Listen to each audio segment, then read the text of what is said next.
Have you always wished you could swim like this? Well, you can. In fact, anyone can learn to swim with the grace and flow of the world's best swimmers. You don't need youth, strength, or special talent. All it takes is the total immersion method and patient, mindful practice. By swimming the TI way, you'll be able to swim long distances without tiring. Swim fast with a smooth, efficient stroke. Swim confidently in any body of water and enjoy every stroke you ever take. A total immersion freestyle is easy to recognize. You swim in perfect balance, supported by the water and slipping easily through it. You swim tall, fully extending your body line on each stroke. You stroke with powerful whole body rhythms, your strokes linked to body rotation. You work with the water, always in control and never struggling. Hi, I'm Terry Laughlin, founder and head coach of Total Immersion, and this is Lake Minnewaska. From June to September, I swim here every chance I can. The beautiful setting and the chance to swim long distances without stopping make for a completely satisfying experience.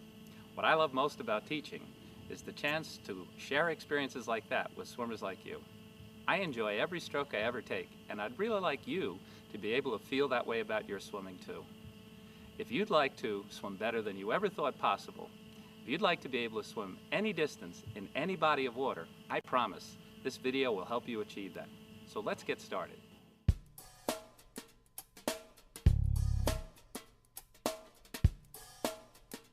Mastering balance is the key to success in the TI drill sequence. You may find it easier to learn balance with a partner. We call this team learning. In team learning, the head coach provides support and assistance while the swimmer masters the positions and learns to relax.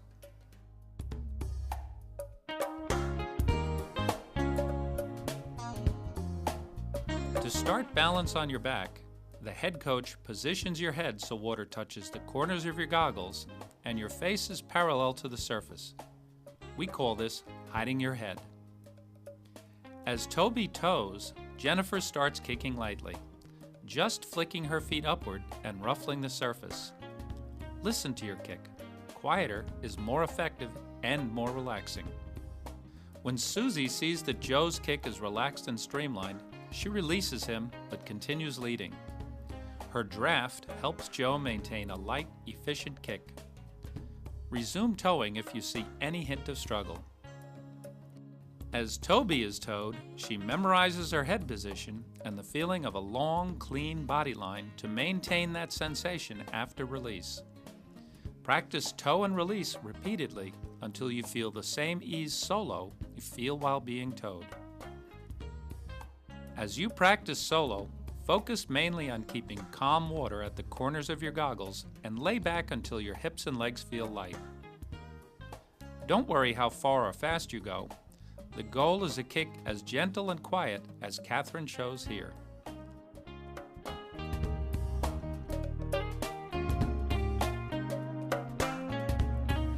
In sweet spot, balance should be even easier and your kick more effective. As Joe tows Susie, he makes sure her head is hidden and stable, then helps her rotate barely enough for the knuckles on her right hand to clear the water. Then he watches carefully for a relaxed kick and a long, clean line from head to toes. When he sees that Susie is balanced and at ease, they repeat on her right side. When you practice solo, focus on a long, straight body line with your legs inside your body cylinder. Continue to feel as if you're being towed and slipping through the smallest possible hole in the water. When you master balance on both sides, you can practice rotating from sweet spot to sweet spot, as Terry demonstrates in the endless pool. Rotate gently and without disturbing the water.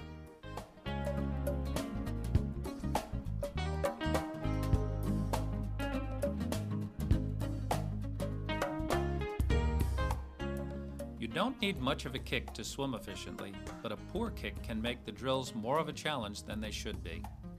These exercises can improve your kick enough to drill smoothly. Towing helps you relax and keep your kick gentle and compact. This is far more effective than kicking harder. Try to feel the same after release as you did while being towed, even if for a short distance. This will help imprint the right habits. Patiently increase your solo drilling bit by bit. Learning to relax is far more important than kicking hard or fast.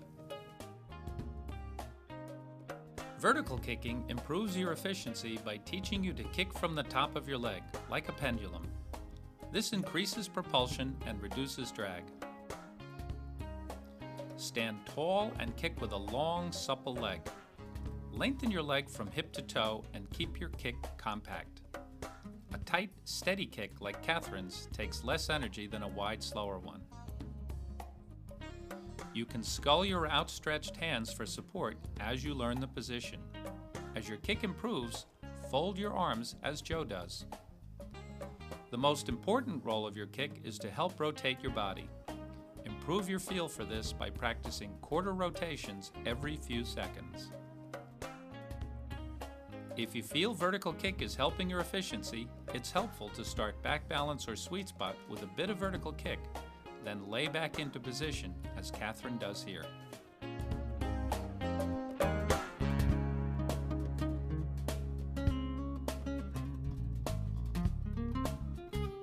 In our next drill, Lengthen Your Vessel, you'll learn that you move faster and more easily with a longer body line. With Toby towing, Jennifer rotates to sweet spot, pauses to check her balance, then sneaks her lower arm forward, making her body line longer and more slippery. Susie checks Joe's head-spine alignment, then begins towing on his hand to emphasize the long vessel feeling.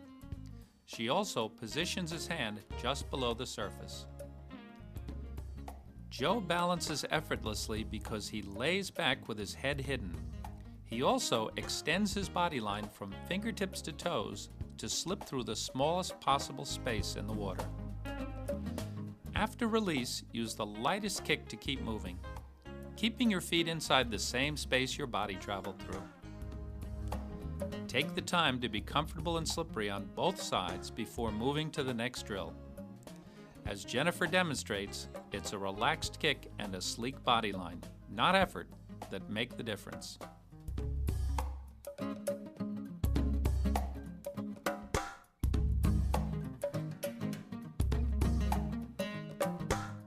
We call this the fish drill because, just as fish do, you'll move through the water in a perfectly balanced, fish-like shape, leading with your head. Fish drill will also teach you to breathe by rolling your whole body to the air. Toby supports Jennifer's feet as she rotates to a nose-down position for the first time. Jennifer remains there a moment to memorize her position, then rolls back up to sweet spot to breathe. Then she returns to the fish position, ready to be launched. After launch, focus on slipping through the smallest space in the water. Roll all the way back to sweet spot to breathe. Then do another full cycle on your own before stopping. On your second try, your partner should check your head position and side balance, as Jennifer does for Toby. This is precisely the same head position you'll use from now on. As Catherine shows in a switch drill,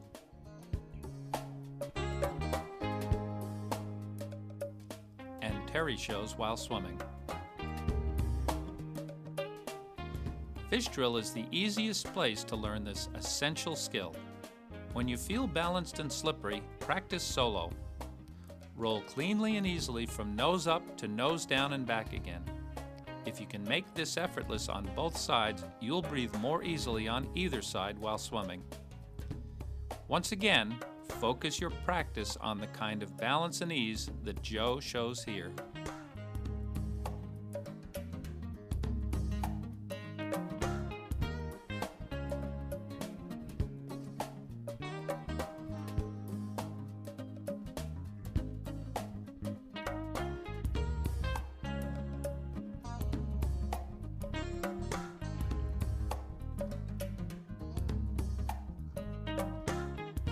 It's an easy transition from fish to our skating drill, which teaches you how balance will feel when swimming and how to stay long and balanced while breathing.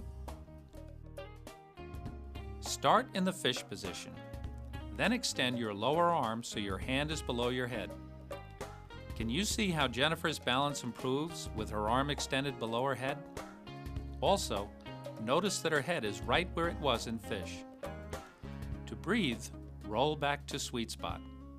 Stay long and sleek as you roll all the way to where you can breathe with ease. Breathe deep and slow before you return to fish position. You can also start in sweet spot.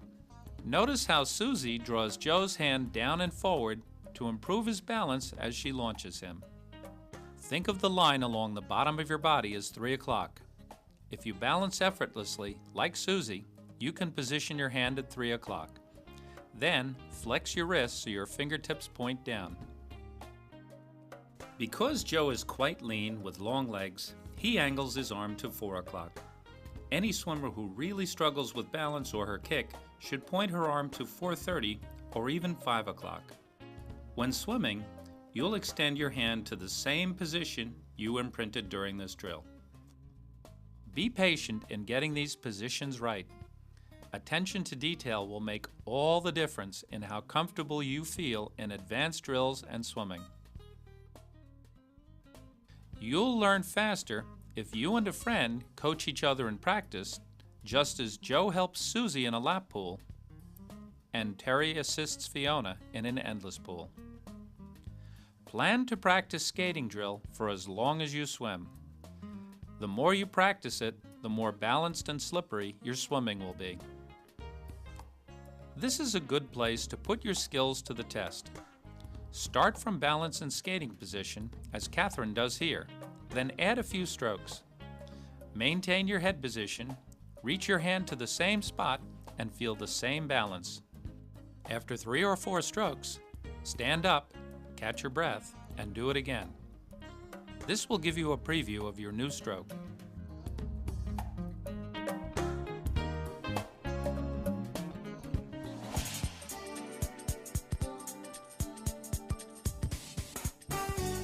Our first lesson taught you balance and slippery positions. Underswitch drills will help you create effortless propulsion by connecting your arm stroke to the power of body roll.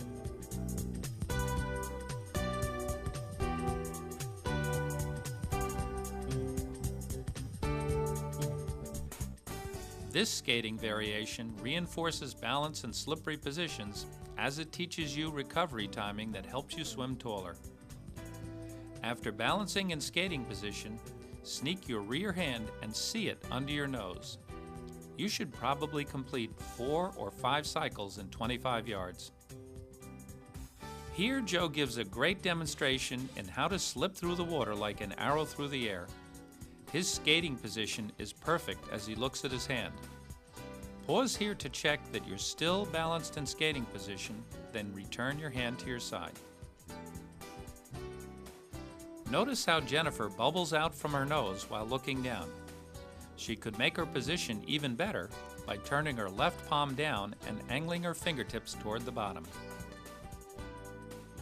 From overhead, you can see how Terry rolls back and forth cleanly like a log, how he breathes deeply in sweet spot, and how he stays poised on his side as his hand comes forward.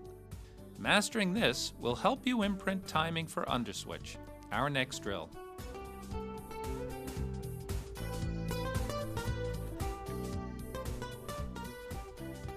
Underswitch is your first opportunity to link your arm stroke to body rotation for effortless power.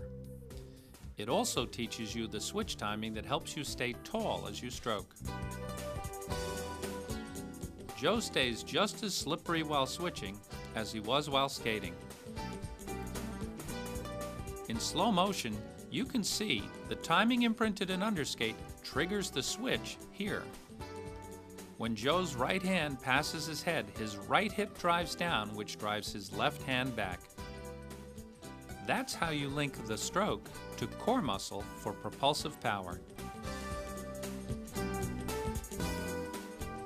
Jennifer has mastered the timing.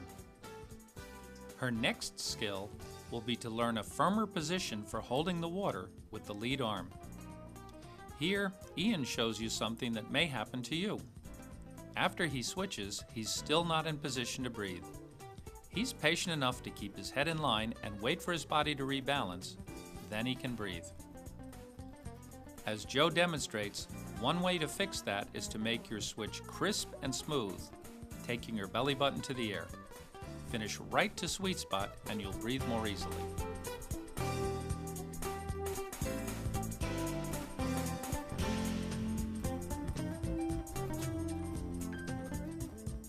Now that you've felt the power of whole body movement, we'll bring swimming rhythms to that movement. In double underswitch, you add rhythmic rotation, but still have leisure and sweet spot to plan your movements. Here, Susie shows us the key skills in this step. She looks directly down while switching, keeping her head right in line with her spine. She uses stroke timing that always keeps one hand in front of her head. Susie could improve by positioning her lead hand a bit deeper before the switch. The key things to observe in Joe's practice are how relaxed and fluid he is, all while staying long and sleek. Jennifer has only just learned this drill, yet she displays a wonderful grace and economy in her movements. If you're a novice, aim to move with this kind of ease.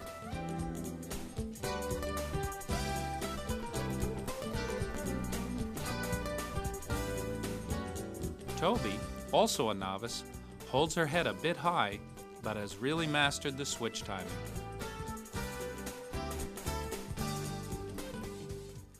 Watching Terry from overhead, you can see the arms working in sync with body rotation.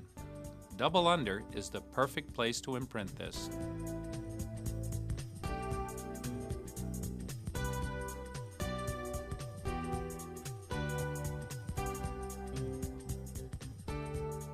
Triple underswitch is simple. Once you feel relaxed and comfortable, just add another switch before pausing in sweet spot. The extra switch allows you more opportunity to make key skills into habits. Each of our swimmers displays some of these valuable habits. Terry shows a flowing, unbroken rhythm. He doesn't hurry, but he never stops rotating until he pauses in sweet spot. Ian really hugs the surface with water flowing over the back of his head throughout his switches. Susie is a master of timing. She switches at the same moment every time. As in his other drills, Joe is about as slippery as you can be. You might say he pierces the water, even as he sneaks his arm and switches. Susie shows how to relax your legs, which saves energy for longer swims.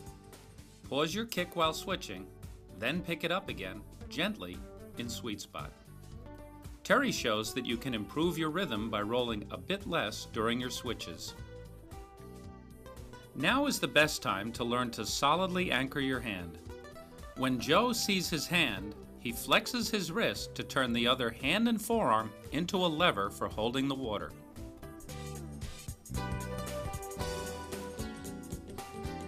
Susie also anchors her hand and feels the water resisted before stroking. As you practice these skills in triple underswitch, focus on just one at a time.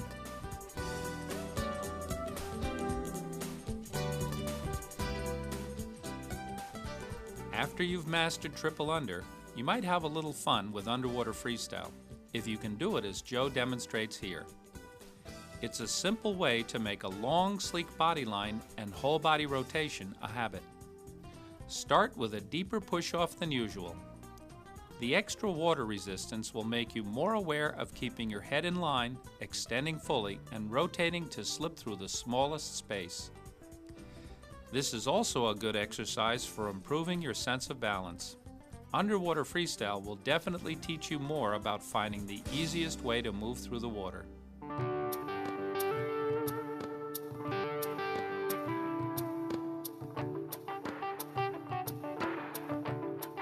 Zipper drills are the most transforming part of the entire TI drill sequence.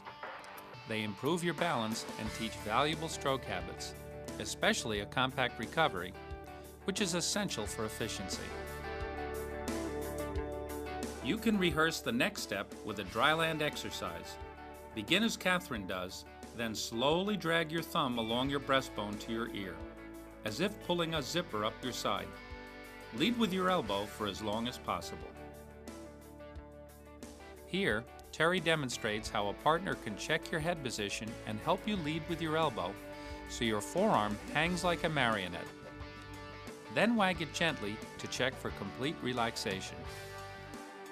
Practice on both sides and keep the arm alongside your body.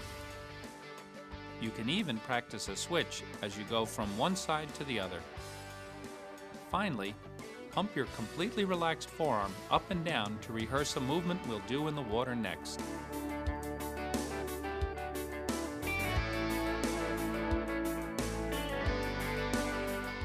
Zipper skate will be the most valuable balance and body position drill you'll ever do because it teaches you how to lay on your lungs. With that feeling, you'll swim and drill better than ever.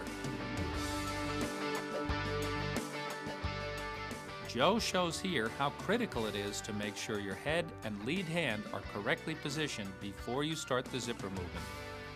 With that foundation, he's perfectly stable, even with his arm poised overhead. Also, notice that he keeps his hand completely underwater and his arm alongside, not above, his rib cage. Jennifer's a bit of a sinker, but as long as she keeps that lead hand at 5 o'clock, she'll sink in equilibrium with hips and shoulders even, a valuable balance lesson. Ian also sinks a bit, but because he stays balanced, he has great control. Can you be so relaxed that the water flexes your hand back, as Ian shows? When you feel great balance, pump your arm alongside your ear as Joe demonstrates. This will imprint where you'll make the switch in our next drill. Practice until you feel as if you can glide effortlessly like this. The more balance you feel, the better you'll swim. And here, Joe and Ian show the great value of using the TI team learning approach while practicing zipper skate. Here, Joe is pushing Ian gently along from behind the elbow. This heightens the feeling of having the elbow leading while allowing Ian to feel a completely effortless glide. Next, Ian helps Joe perfect his side balance position, which Joe maintains for a moment before doing one switch. When drilling solo or swimming, recall the balance and control you felt while doing this exercise.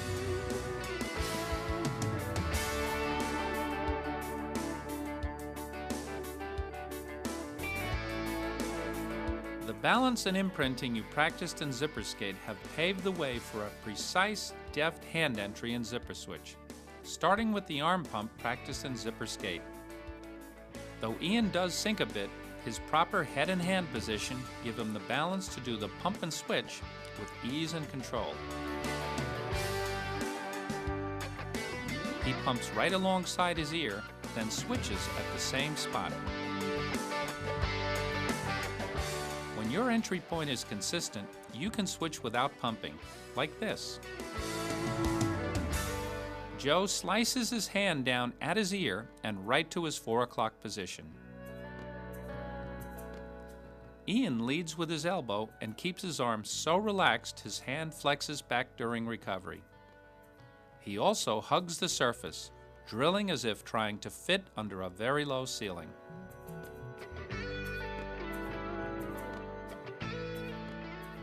Watching Terry in the endless pool gives you another look at where the hand slices down, right beside the ear, while the other arm is still outstretched.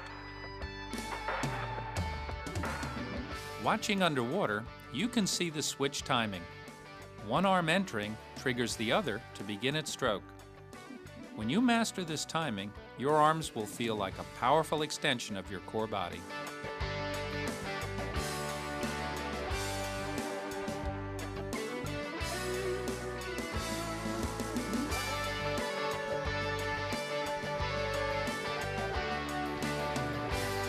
As in double under, multi-zipper brings swimming rhythms to the movements you've just learned. As you can see, we're on the verge of actual swimming. Jennifer shows the basics of double zipper. She keeps her head hidden and slices her hands down to 4 o'clock.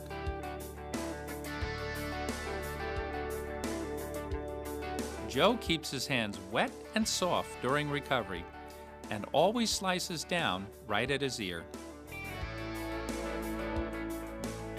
With good balance and rhythm, you can do as many as 6 or 7 switches without becoming breathless. Notice how consistent the timing of his switches is. Also notice how he flows effortlessly down the pool and how his head and lead hand glide continually past lane markers. Like Ian, Catherine hugs the surface as if she were swimming under a very low ceiling. Jennifer has mastered relaxation and ease. Her next focal point will be to slice her hands in a bit earlier. Catherine consistently slices her hand to her 4 o'clock position.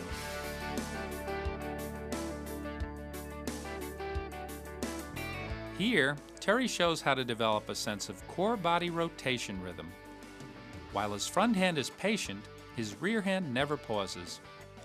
Swimming in a gentle current in an endless pool, he simply maintains his switching rhythm to stay in place with barely any effort.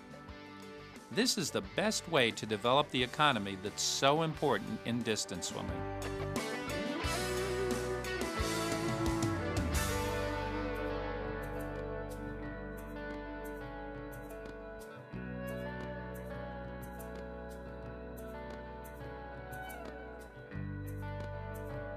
Once more, Joe and Ian show the great benefit of team learning.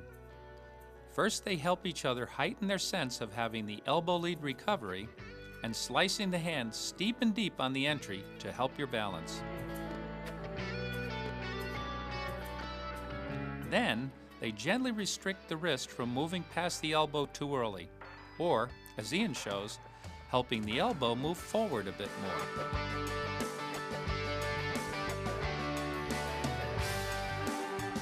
Working with a partner may be the best way to learn the entry timing in zipper switches.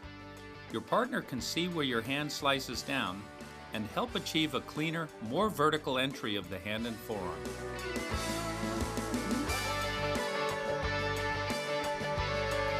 Ian uses a light touch to help Joe lead with the elbow a bit longer. That helps Joe understand the feeling he should strive for. The greatest transfer of learning happens when they continue collaborating on multi-zipper switches in shallow water. A touch at the elbow or wrist is all it takes to make the entry while drilling exactly the same as it was while standing in place.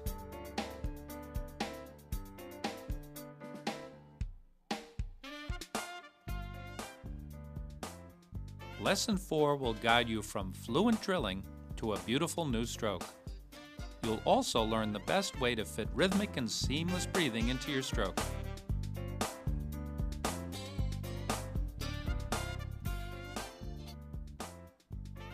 We'll begin our final lesson with a 3-stage drill that teaches you to balance with a minimum of kicking. This gives distance swimmers and triathletes significant energy savings. First, push off on your stomach, aiming to break out in balance with the back of your head, shoulder blades, and suit surfacing at the same time. Glide as far as you possibly can without kicking, until your legs drop or you stop traveling forward. Repeat until you can't go 1 inch farther. Next, push off and take 1 stroke to put yourself into the skating position. Again, no kicking. Focus on driving the other hand deep to the same position you imprinted in the skating drill. Concentrate on driving your fingertips down. Change arms on the next push-off.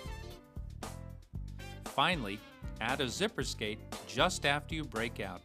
Again, glide as far as you can without kicking. Do you see how the weight of his zipper arm tips Joe into better balance? This practice should help you feel more balanced and stable than before. If you've got a partner, Work with each other this way. Meet your partner right where he begins zipper skate and help him travel farther by towing. You'll feel amazingly effortless balance with this. When your timing and balance feel impeccable, then add a few switches, after pausing for the briefest moment to feel balance and zipper skate. Joe runs silent and deep here like a nuclear submarine.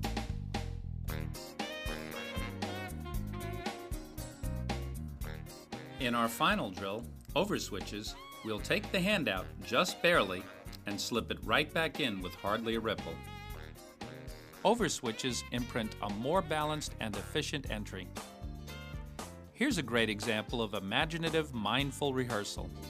While Joe is an elite swimmer, he still cares about getting the little details just right. In this case, to have a completely relaxed forearm enter the water with surgical skill. You can see how good he feels to get it right. Then he can return to practicing switches with a better sense of his entry.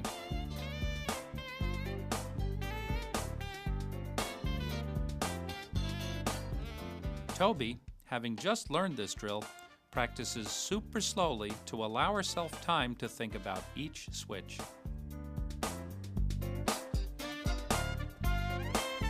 Catherine, by practicing with fist gloves, achieves an extraordinary level of finesse. She cuts a hole with her knuckles just in front of her head and slips her whole arm cleanly through that hole.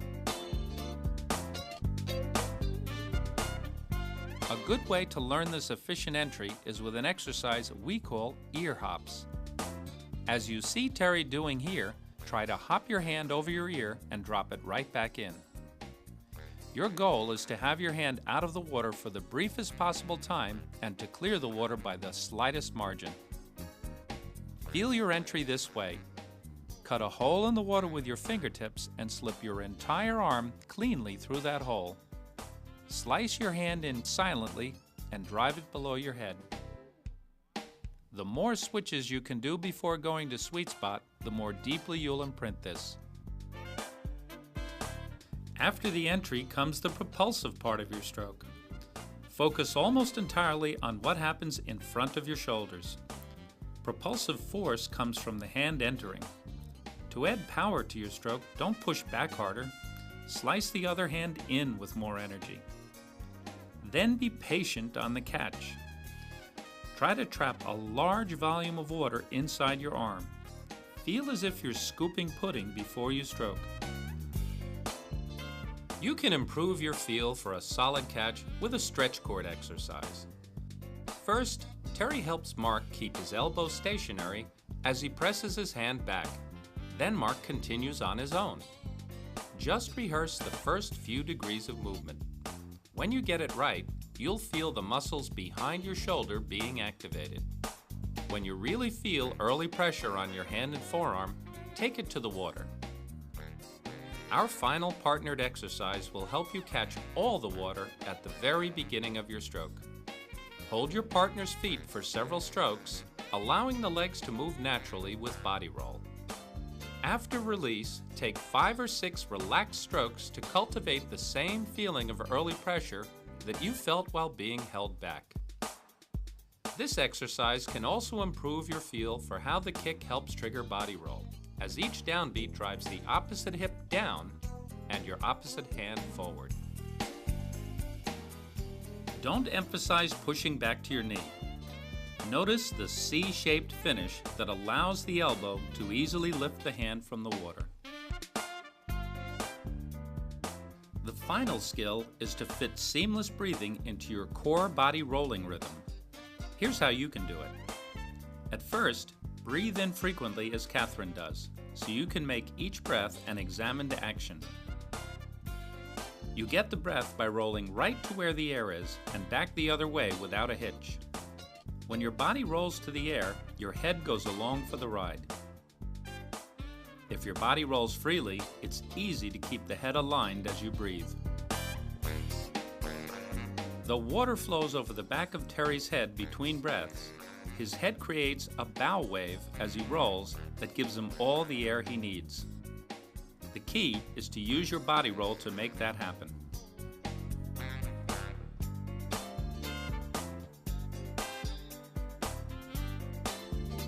If you've gotten stuck on breathing, these drills will help you. Push off into skating position.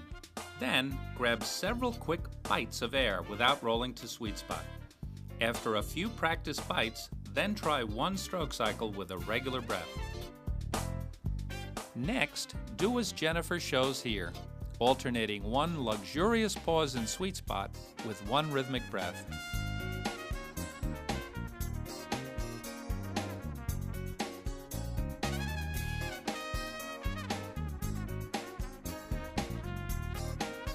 Toby, who is also learning rhythmic breathing for the first time, progresses to 2 rhythmic breaths followed by 1 in sweet spot. She has brief pauses but is moving toward a seamless rhythm.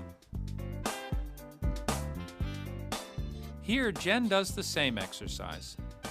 Her 2 consecutive rhythmic breaths show a real ease and flow. If you add 1 rhythmic breathing cycle at a time, you'll always practice control, never practice struggle.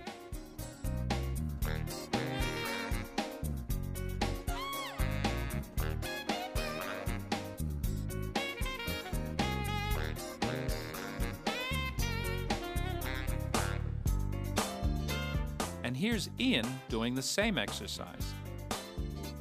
The next step would be 3 rhythmic breaths followed by 1 in sweet spot. Never fall into the trap of practicing struggle. Practice only what you can do well. If you do triathlons or swim in open water, much of your breathing should be no different than what you practiced in the pool.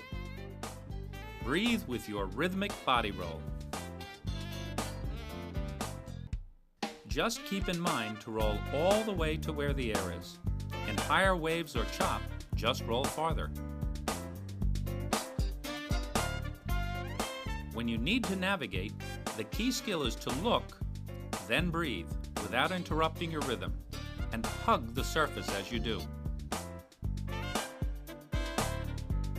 Terry skims his goggles just over the water, takes a snapshot view, then breathes as he finishes his roll to the side.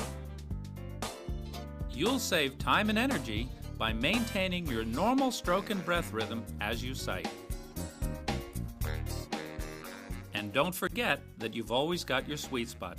Anytime you need a bit of rest, just roll to sweet spot for a few extra breaths, then resume normal breathing.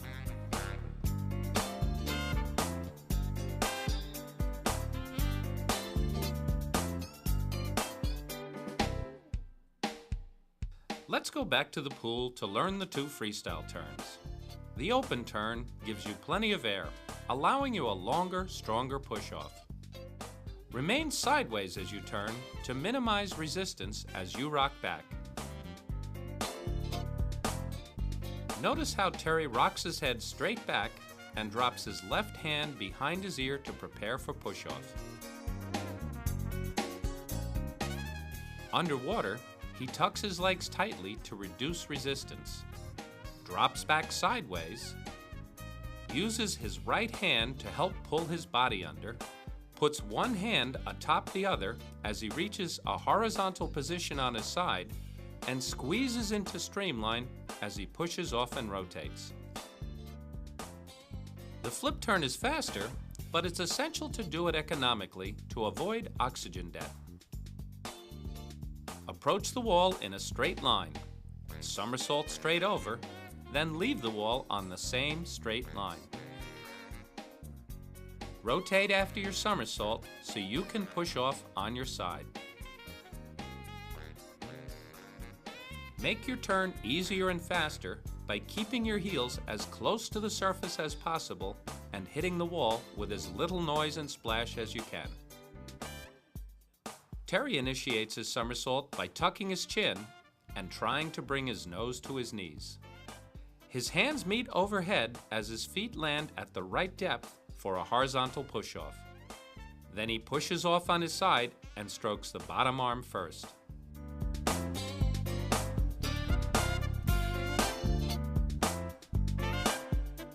Fast swimming should be an exercise in keeping the same form you have at lower speeds.